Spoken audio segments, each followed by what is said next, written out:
everyone. Today we're going to go into the roadblock perk with the Wagons, talk a little bit about Wagons.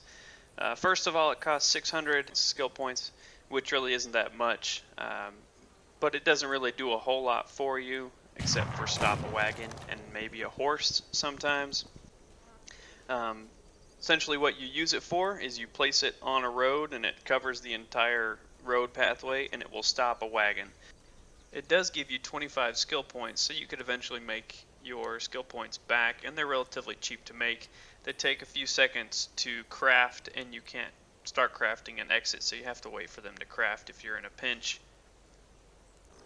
You can place them anywhere, and so you can block a wagon that's going off the trail if the settlers are driving that also. Once you get a wagon stopped, the driver will get off and he'll dig it out for a little bit of time.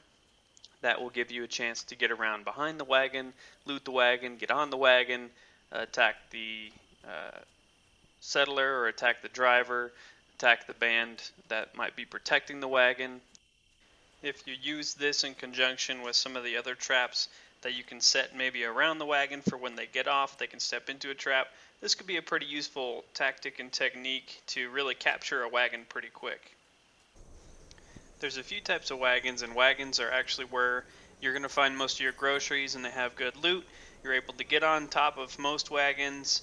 If it's a post wagon, those are actually generally going to be more durable, and you can take them on a much heavier off-road trip. But wagons, in a general sense, have to be driven on the roadways that already exist. Otherwise, they will break down, and the horses will disconnect from the wagon. You'll break your axle. However, they can still be looted. If you take it really slow, sometimes you can go over some rough terrain to get where you want. Maybe if you want to take some wagons to your camps. Wagons will stay in place pretty much indefinitely, especially if they're by your camp. Like a horse, they'll turn into your item that you own.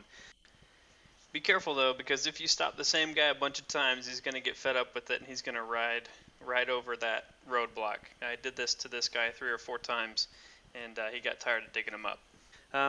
So that's pretty much it. Wagons and roadblocks. If you have any other comments, go ahead and put them down below for me. And as usual, thanks for stopping by.